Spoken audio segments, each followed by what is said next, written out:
Grave détérioration de la santé de l'ancien Premier ministre Soumeylou Boubèye Maïga. C'est ce qui ressort d'un communiqué de la famille de l'ancien Premier ministre Soumeylou Boubèye Maïga qui est en prison qui est depuis le 26 août dernier. Donc exactement 117 jours que l'ancien Premier ministre Soumeylou Boubèye Maïga séjourne en prison. La famille de l'ancien Premier ministre décide de briser le silence et de parler des conditions de détention et puis de la grave détérioration de sa santé. Donc pour en parler, nous recevons sur ce plateau Tchegoum Boubèye Maïga. Tchegoum Boubèye Maïga, bonjour. Bonjour. Merci de répondre à notre invitation. C'est moi. Oui, je rappelle que vous êtes un confrère, vous êtes journaliste, brillant journaliste. Vous avez fait vos études au précieux centre d'études des sciences et techniques de l'information, CESU de Dakar. Donc vous êtes vraiment un brillant journaliste. Vous avez aussi travaillé dans la communication, étant directeur de la communication à la présidence. Aujourd'hui, vous êtes là pour parler de votre frère aîné, Soumeylou, l'ancien Premier ministre Soumeylou Boubèye Maïga. Déjà, première question, comment il se porte l'ancien Premier ministre Soumeylou Boubèye Maïga? Il se porte mal. Il se porte mal. Je pense que c'est ce qui justifie d'ailleurs le communiqué qu'on a publié. Il est mal en point. Et ça, ce n'est pas la famille qui le dit, ce sont les médecins qui le disent. Ils l'ont dit depuis plus d'un mois. Ils ont alerté tous ceux qui devaient l'être. Comme la justice, la Cour suprême, on a dit, votre détenu ne se sent pas bien. Donc il ne se sent pas bien. Parce que dans le communiqué qu'on a eu à faire, on a quand même précisé que selon l'avis des médecins, son pronostic vital est engagé. Et c'est l'une des raisons pour lesquelles la famille, c'est la première fois que nous on sort pour faire ce genre de communication. C'est l'une des raisons pour lesquelles on est sorti, pour informer l'opinion, pour attirer l'attention des autorités, parce que visiblement, malgré tous les appels, malgré tous les contacts, elle ne bouge pas. Elle ne bouge pas. On leur dit, on vous dit, votre détenu, nous on l'a. Depuis samedi, on leur dit, il faut l'évacuer. Aujourd'hui, on est jeudi, silence de mort. Côté les autorités n'ont pas réagi. Pas du tout, pas du tout. Il y a des situations que le silence ne résout pas. Là, c'est une question de vie ou de mort. Je m'excuse de parler comme ça. Je ne voudrais pas le présenter pour un mourant. Mais je suis attiré, quoi, parce que sur le simple point de vue des droits de l'homme, un détenu a des droits, y compris le droit à la santé. Donc il faut vraiment que les autorités prennent leurs responsabilités et qu'on le soigne. Si c'est les médecins qui demandent, ce n'est pas nous qui avons demandé l'évacuation. C'est les médecins qui le soignent, qui ont dit, nous on pense qu'on est arrivé à nos limites concernant le traitement du Soumeylou. Le plateau technique dont nous disposions au Mali, d'abord dans la clinique et au Mali, ne nous permet pas de pousser les investigations sanitaires. Donc nous, on préconise vraiment qu'on l'évacue dans les pays où le plateau technique est meilleur. Et c'est pas sorcier, quoi. Okay. Donc on va en parler, mais déjà, comment au niveau de la famille, vous avez vécu l'incarcération de Soumeylou Boubèye Maïga? On l'a vécu très mal, on le vit très mal. Non, à ce niveau-là, c'est vrai qu'on se serre les coudes. On le fait avec beaucoup de courage et beaucoup de... mais on le vit très mal. Parce que je ne voudrais pas entrer dans le dossier de la justice, mais franchement, regardez l'ancien Premier ministre, ancien ministre de la Défense, ancien ministre des Affaires étrangères, ancien directeur de la sécurité d'État, avec des détenus de droit commun, mais c'est une aberration. C'est un dossier sur lequel tout est là depuis 2013. On ne peut rien changer dans le dossier. On le laisserait à la maison, on peut l'interpeller à n'importe quel moment. Il n'a pas vocation à abandonner sa famille. Et la preuve, il est là. Ceux qui n'ont pas confiance en eux, il y en a qui ont pris les frontières, ils sont partis. On ne leur en veut pas. Mais Soumeylou est là. Donc franchement, on a très mal vécu, on vit très mal sa détention. Oui. Quand on voit les conditions de détention, mais ils sont 90. 90 dans la cellule. Bon, c'est vrai que la journée, on lui permet d'être un peu à l'écart avec les gardes, mais la nuit, ils sont 90.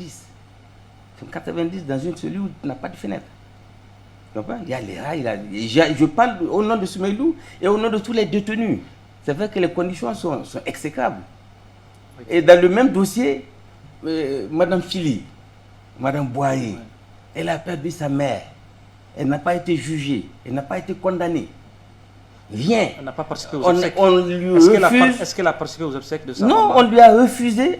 Bama Bolé, entre Bolé et Bama Badlabougou, c'est quand même 10 minutes quoi.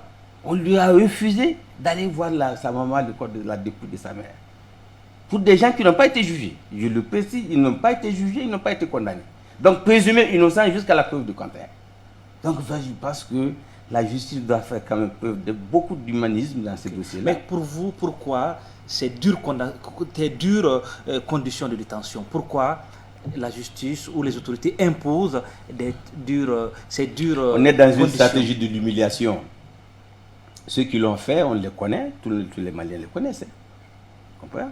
Ils se sont dit non, Soumeylou, on le présente comme intouchable. On va montrer aux gens qu'il n'est pas intouchable. Tu sais, quel que soit le pouvoir que Dieu vous confie, il faut le faire dans la droiture et dans la justice. Les avocats, les magistrats qui sont plus compétents que moi sur ces sujets-là, ils ont fait des mois et des mois pour parler des irrégularités. Donc je ne viendrai pas là-dessus.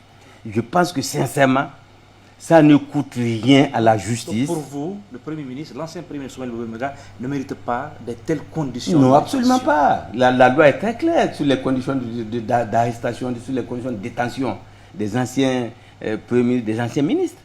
Moi, je me rappelle, c'est une anecdote que j'ai dit, quand le mouvement démocratique a renversé le régime de Moussa Traoré, le Premier ministre actuel, il est de ce régime-là. Mais il ne peut pas dire que Moussa Traoré a été maltraité. Jamais on l'a envoyé en prison. Jamais le pouvoir n'a tenu à l'humilier.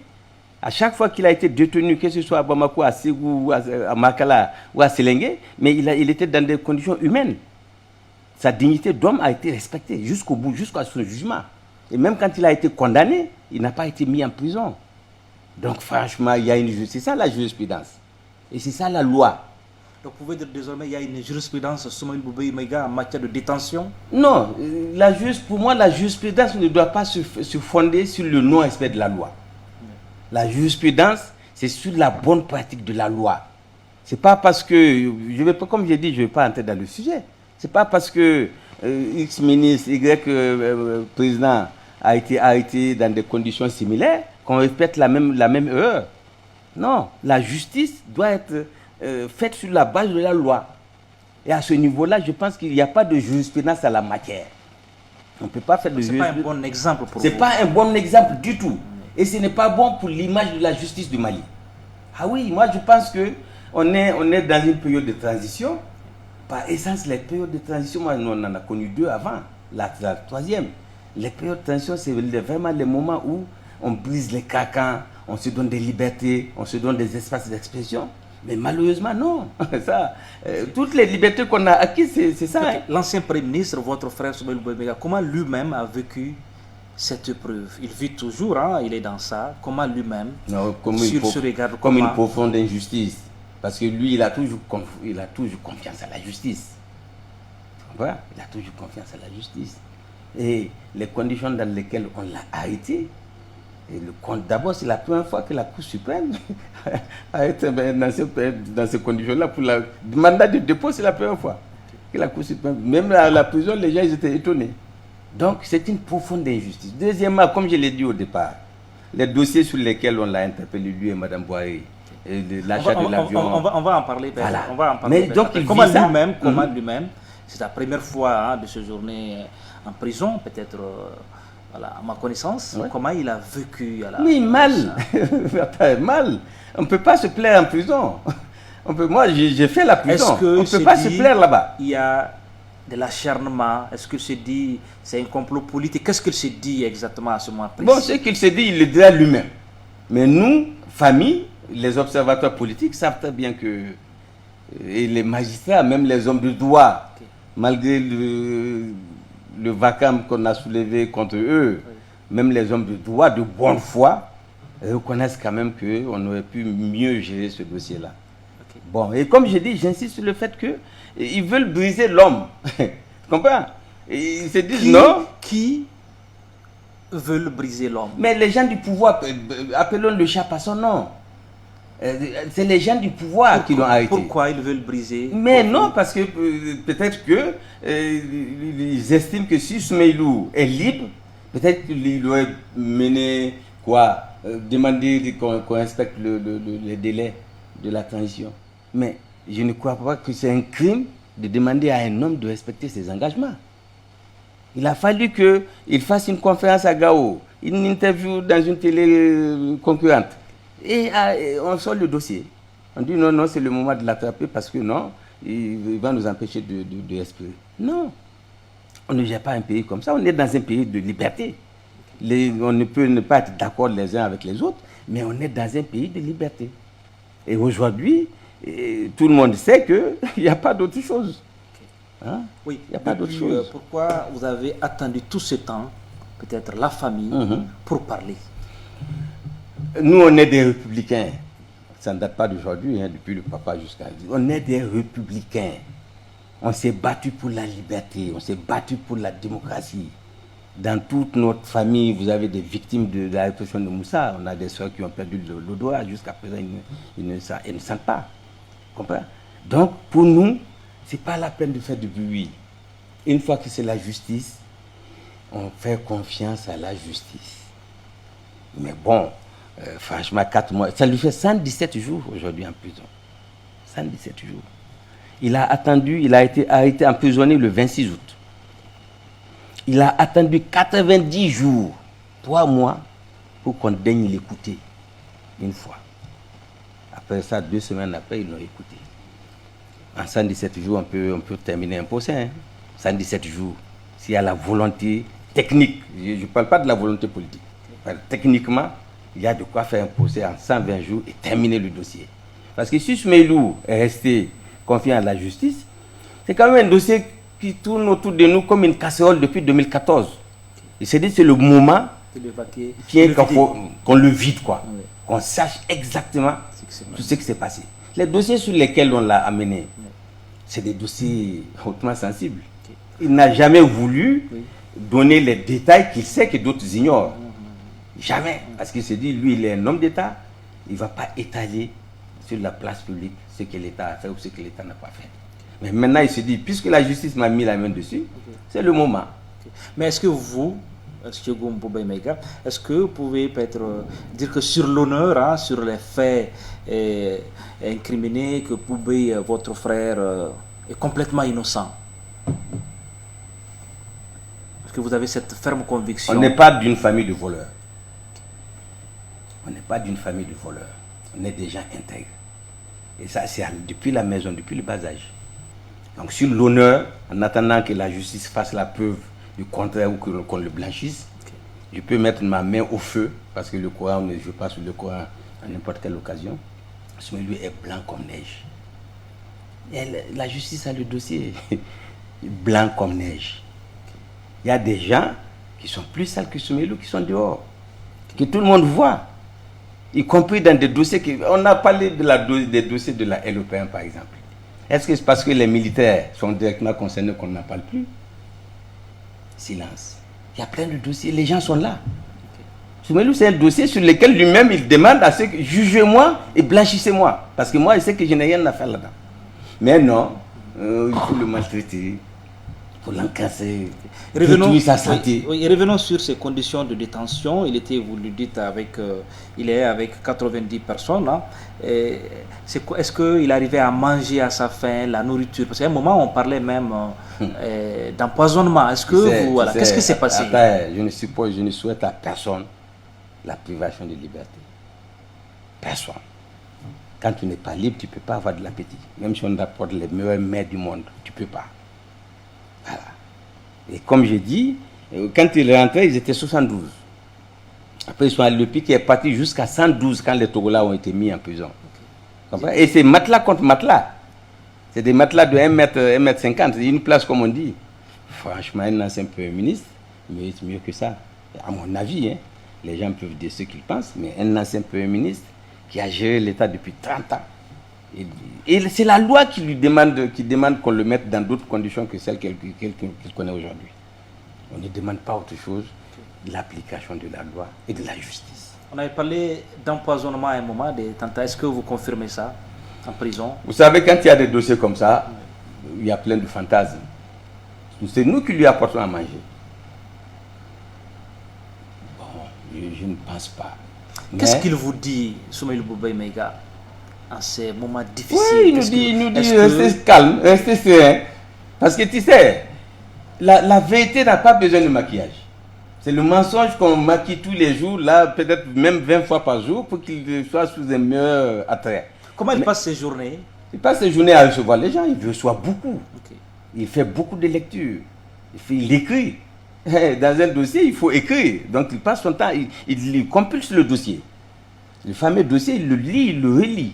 Okay. Il sait que s'il y a un procès équitable, mais il va à la maison. Mais franchement, le détenir comme ça, le maltraiter comme ça, est-ce que ça va le marquer à vie dans sa carrière politique? Parce que c'est un grand commis de l'État, il a presque occupé tous les postes. Hein. Est-ce que ça c'est l'épreuve la plus difficile de sa carrière politique? C'est peut-être l'épreuve la plus utile aussi. C'est-à-dire en dehors des aspects de sa santé et tout ça. Tu sais, la prison est une grande école, c'est une grande leçon de vie. Ouais, être au sommet, se trouver là-bas, oui, ça donne à réfléchir sur soi-même, sur la gestion de l'État, sur l'humanité. Oui, je pense que... Mais Soumaïlou est comme le oiseau. Il plie, mais il ne rompt pas. Hein. Et quand on regarde, ne serait-ce que de 92 à maintenant, c'est comme un dent de scie. Hein. Mais à chaque fois qu'on pense qu'il est mort, il renaît de ses cendres. Hein. Donc à ce niveau, je n'ai aucun doute dessus. Bon, pour vous, si sa santé s'améliore, il a encore un avenir politique? Non, tout l'avenir est devant lui. C'est pas pour rien qu'ils ont peur de lui. Hein. Disons les choses telles qu'elles sont. Hein. Ils ont peur de lui. C'est pour cela qu'ils le gardent. C'est un otage. Moi, je le dis, c'est un otage. Un otage politique? C'est un otage politique.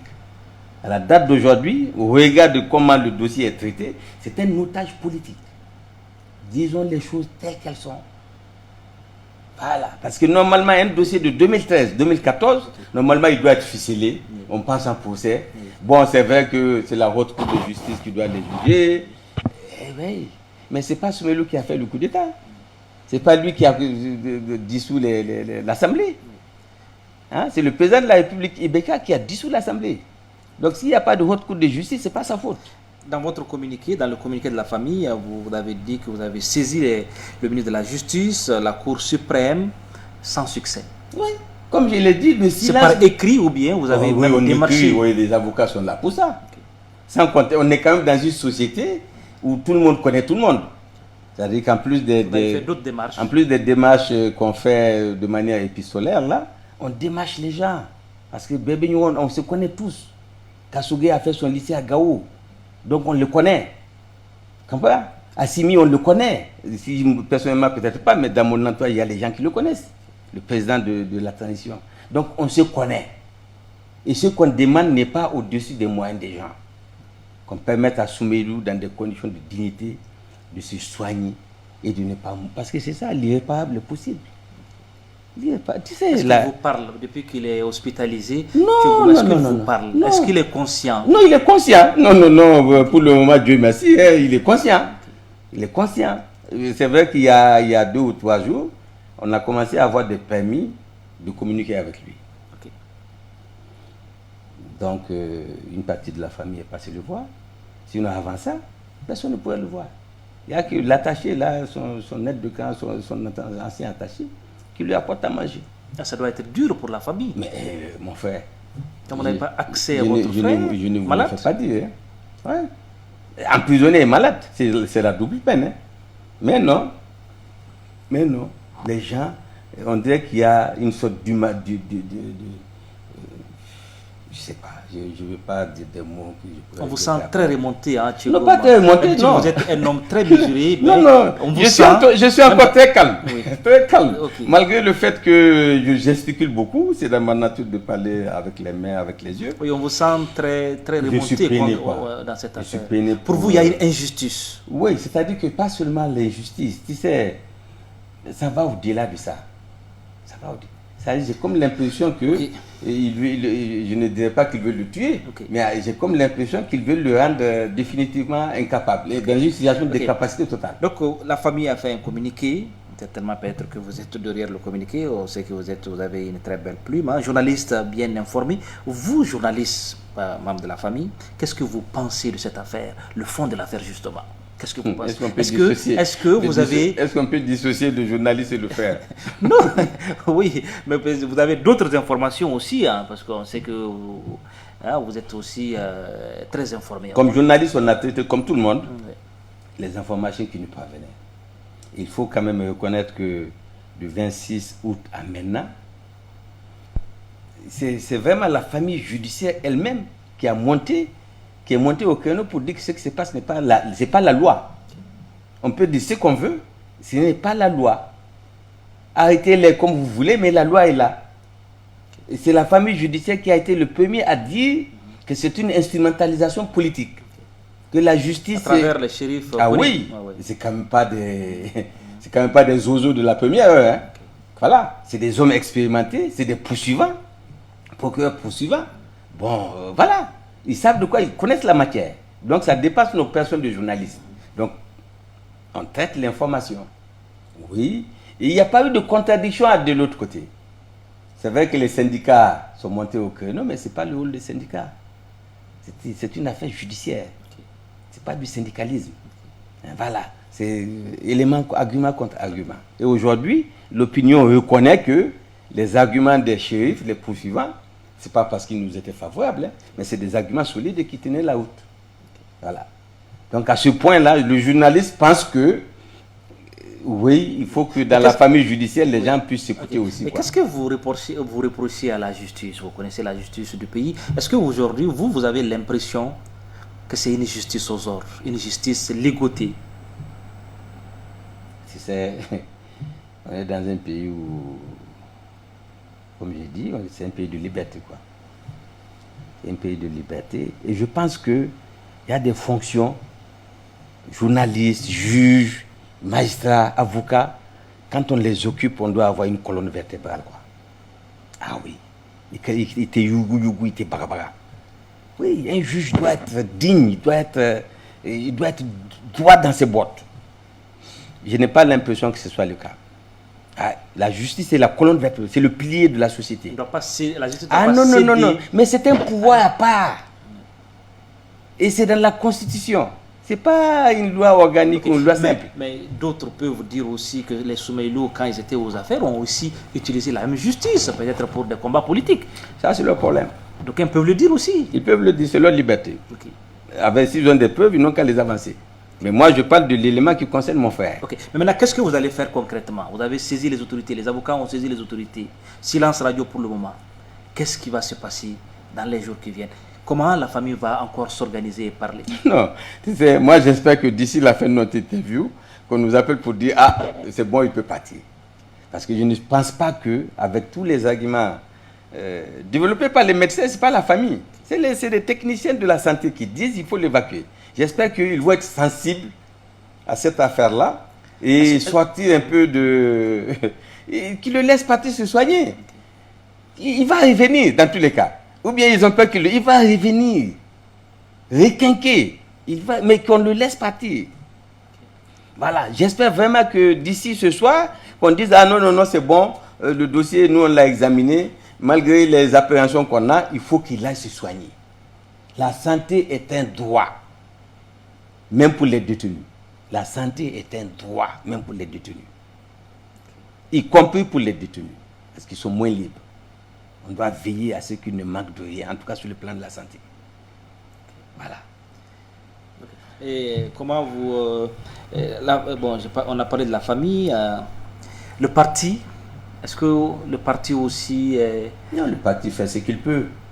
Vous avez vu vous-même, à chaque fois que le parti a voulu faire des mobilisations, le gouverneur dit non, il y a... est-ce que les gens sont vaccinés? Hein, il y a Covid dans la rue et dans le même temps, des autres personnes mettent un mais non, c'est pas juste. C'est pas juste. C'est pas juste. Les citoyens doivent être traités sur le même pied d'égalité. Sur le même pied. Si quelqu'un ne fait pas ça, on est obligé de les dénoncer. Oui, et dans le cas du parti de Soumaïlou, ils ont été profondément injustes. Okay. Est-ce qu'à partir de cet instant, vous avez décidé de faire ce communiqué? Est-ce à dire que vous allez désormais prendre la parole en ce qui concerne ce dossier-là? Pas désormais, tu sais. Parce que vous avez fait au moins 117 jours sans parler. sans parler. Donc j'espère qu'on ne fera pas 117 autres jours sans parler. J'espère que franchement d'ici là... Est-ce que vous n'avez pas eu l'impression, comme au niveau de la famille, que c'est juste une affaire qui allait prendre 3 jours et puis il retourne à la maison? Est-ce que vous n'avez pas été pris... franchement, non. Oui. Franchement, moi personnellement, ils l'ont arrêté jeudi. Je me suis dit que le lundi au plus tard, on allait le laisser à la maison. Parce que comme j'ai dit, c'est un dossier sur le dossier est là. Il n'y a pas d'insubordination de témoins possible. Il n'y a pas de risque de fuite. Il n'est pas le genre à fuir. S'il voulait fuir la veille de sa convocation, il prend la route comme beaucoup de gens l'ont fait après lui, et il s'en va. Il n'a rien à se reprocher. D'autres ont pris la route, vous ne donnez pas de nom. Oui, non, je ne suis pas là pour parler d'eux, je parle de mon frère. Pour quelle direction? Dans ça, je ne sais pas. Dans tous les cas, il aurait pu partir. Mais ce n'est pas le genre de la famille. Non. On est des gens dignes et droits dans nos bottes. Et comme je l'ai dit au départ, je le répète. Est-ce que vous êtes des combattants? On est des vieux combattants. On n'est pas des anciens combattants, on est des vieux combattants. Et si ça doit passer par le chemin on est contraint de parler. On a été contraint de parler. Parce qu'on a gardé le silence. Vous avez parlé d'humiliation. Est-ce que pour vous, à travers cette incarcération, c'est la famille de Bobey qui est humiliée ou bien comment vous vivez ça? Non, c'est comme je l'ai dit, c'est Soumaïlou qui veut le casser. Soumaïlou n'est pas n'importe qui aux yeux des gens qui dirigent le pays. Et comme je l'ai dit, s'ils cassent Soumaïlou, ils se disent qu'ils ont un boulevard devant eux. Mais s'il sort de cet enfer, parce que c'est un enfer, s'il sort blanchi du procès, j'espère qu'il va se faire. Mais il va continuer à se battre pour ses principes. Il va se battre pour ses idées. Pour un Mali démocratique, pour un Mali libre pour tout le monde. Mais l'exercice de la démocratie et de la liberté semble être un peu compliqué pour les gens. Ok. Vous plaidez pour qu'il puisse aller se soigner. Est-ce que vous plaidez aussi pour ses conditions de détention, peut-être à son retour, par exemple, s'il revient en pleine forme? On a demandé, les avocats ont demandé à 2 ou 3 reprises une demande de liberté, de libération. C'est un droit. Et à chaque fois, ça n'a pas été accepté. On va continuer à demander qu'il soit à la maison. Okay. Le procès... Il y a des gens du même statut que lui qui ont été inculpés et mis sous contrôle judiciaire. Le cas de Moussa Mara est là, même si ce n'est pas peut-être les mêmes situations, mais Moussa Mara a été inculpé et mis sous contrôle judiciaire. Une fois dans la semaine, il va se présenter. Mais on peut faire la même chose avec Soumaïlou. Il n'y a pas pourquoi garder Soumaïlou coûte que coûte en prison. Vous parlez de Soumaïlou, de procès. Est-ce que vous pensez que ce procès aura lieu? J'espère, mon frère. Il a fait il a perdu du temps. Vous dites qu'il a perdu 15 kilos. Il a perdu 15 kilos. 15 kilos qui ont provoqué de nombreuses pathologies. Oui. Il a perdu du temps. Il a perdu sa liberté. Il a perdu sa santé. Et vous pensez vraiment qu'il va se coucher comme ça pour dire non, c'est bon, il ne faut pas qu'il y ait de procès? Non, il faut que le procès se tienne. Parce qu'on a dit au peuple malien, à la population, on lui a raconté beaucoup de fantasmes. On a vendu du fantasme aux Maliens. On profite un peu de la misère ambiante pour leur dire non, c'est eux les voleurs. Mais Allah tient demain quoi. Allah tient demain. Voilà, Allah tient demain. Que Dieu aide la vérité. C'est ce que ça veut dire. Voilà. Vous parlez, Dieu aide la vérité. Vous parlez bien Bamanaka. Mais c'est notre langue. C'est notre langue. Okay. On est chez nous. Oui, en soirée, comment on le dit? Et comment tu me fais? Ok, donc on va. Vous dites que vous n'avez pas confiance en la justice du pays. Ah non, et on a confiance en la justice. Vous avez confiance en la justice? Non. Vous avez confiance? La justice, c'est les magistrats qui pratiquent la justice. C'est pas la même chose. Ok.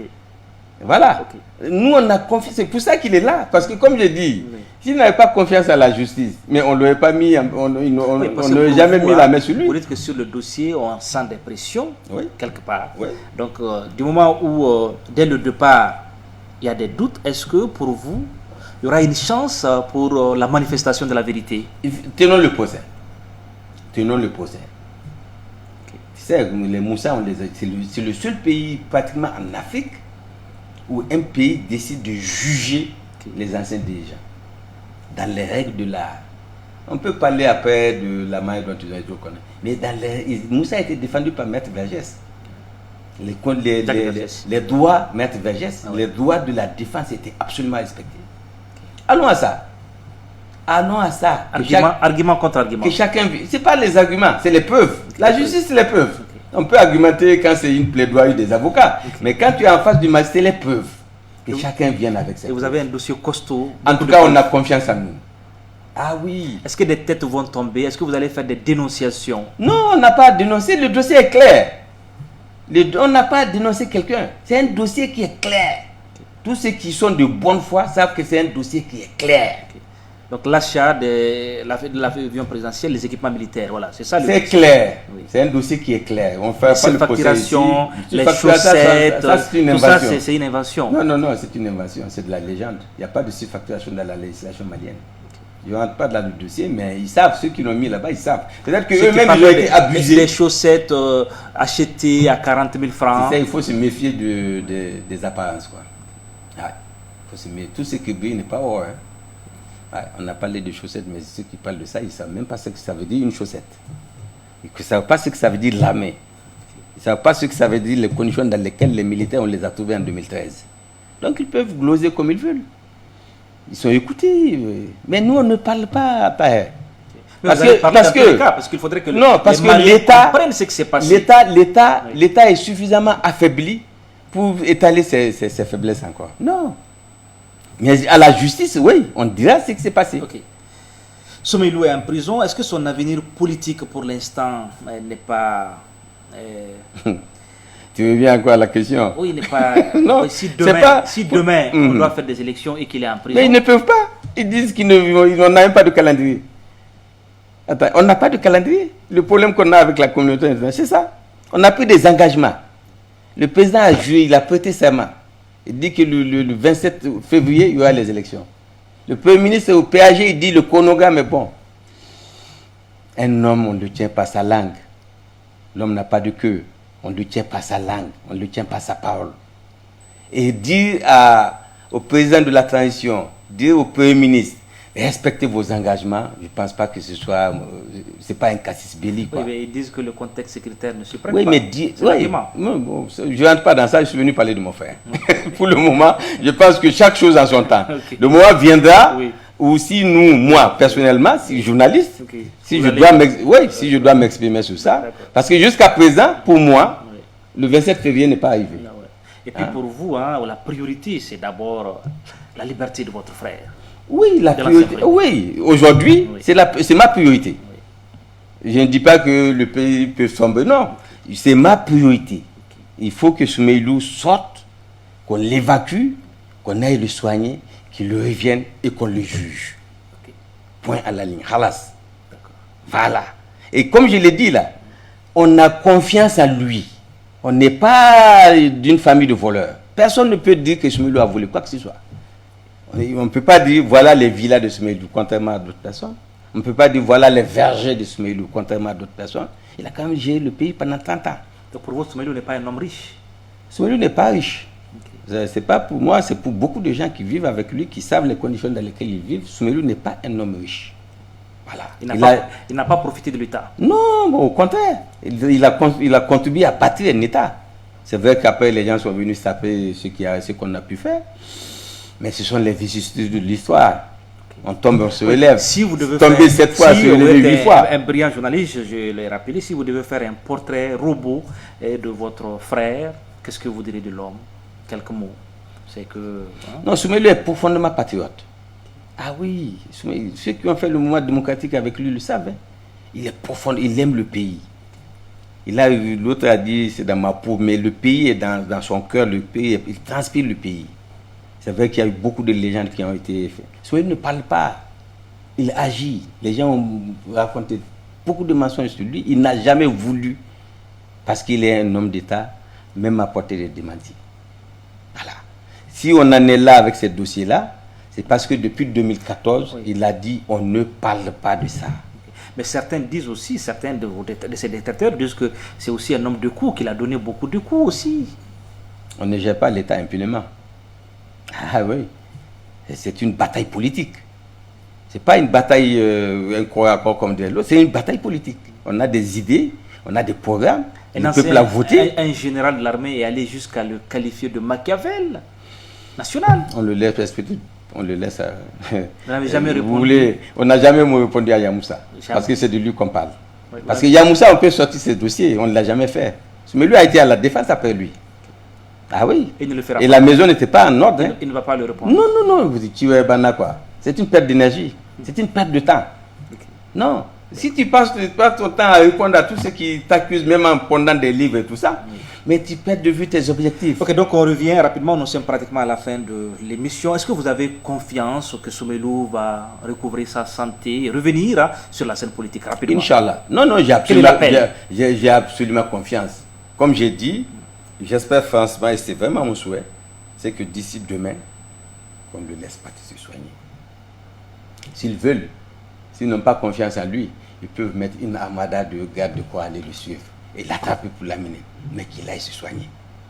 Il va revenir et la vérité va éclater. Les gens ont peur de la vérité. Quand tu dis la vérité, mais c'est une déclaration de guerre. Les gens ont peur de la vérité. Donc le mensonge, ça arrange tout le monde. Tous les matins, quelqu'un vient, il fait son petit maquillage, il ment et puis il s'en va, les gens applaudissent. La vérité est une. Comme des l'autre, une et indivisible. Et vous avez l'impression que vous avez la vérité. La vérité se trouve de votre côté. Jusqu'à la preuve du contraire. Et ça, c'est le procès qui va nous le démontrer. Jusqu'à la preuve du contraire. Okay. Donc, un dernier appel aux autorités qui nous regardent en ce moment, c'est quoi le message? Non, le message, c'est que franchement, on leur demande d'être beaucoup plus humains que ça, quoi. Soumaïlou n'est pas un malfrat, il n'a tué personne. On lui reproche des choses pour le moment qui ne sont pas prouvées. Enfin, qu'on le laisse aller se soigner et qu'il revienne. Qu'il revienne en bonne santé parmi les siens. Et tout ce qu'il vaudra, c'est eux qui ont le pouvoir. C'est eux qui ont le pouvoir. Ils n'ont qu'à organiser les conditions pour son procès. Et ils verront. Et le peuple verra. Parce que je fais une digression sur le procès de Togola. Bakary Togola. Bakary Togola, qui a été jugé en assise et qui a été libéré. Mais il y en a qui s'en offusquent, ils ne sont pas contents. Parce que justement, ils ont monté des dossiers qui tendent à prouver aux Maliens que Togola est un voleur. La justice a dit, pour le moment, même si c'est un voleur, vous n'avez pas apporté la preuve. Et que vous n'êtes pas qualifié, vous, pour dire que Togola est un voleur. Donc c'est ça, quand le jour du jugement de Soumaïlou va venir, qu'on va le libérer, parce que c'est ce qui va se passer. Ils vont actionner encore des vidéomans, ils vont passer le temps à nous insulter, père humain, mais si on s'en balance, tu m'excuses du terme, c'est pas ça le propos. Il faut que les gens qui distribuent la justice considèrent qu'eux-mêmes sont des justiciables. Et que les décisions que les juges prennent, ça les engage. On peut ne pas être content, mais c'est ça la justice. La justice ne plaît pas aux gens. Ok. Voilà. D'accord. Donc le message, je pense que... Donc on libère mon frère, il aille se soigner et il reviendra. Inch'Allah, il reviendra. Okay. Comment vous, personnellement, vous passez vos nuits depuis cette affaire? Je dors très peu. D'abord, je ne suis pas un grand dormeur, mais je ne suis pas le seul. On est tous stressés. Tu es couché à la maison, la première question que tu te poses, comment lui, il passe ses nuits? Ah oui, quand tu penses à ça, ça torte le sommeil, tu ne peux plus dormir. On a des nuits très, très courtes. Mais Dieu merci, contrairement à lui, pour le moment, on est en bonne santé. On tient. On se serre les coudes, on avance. Okay. Ouais, on se serre les coudes, on avance. Tchigombo Baye Maïga, c'est un plaisir. Hein, merci, c'est moi. C'est moi qui vous remercie.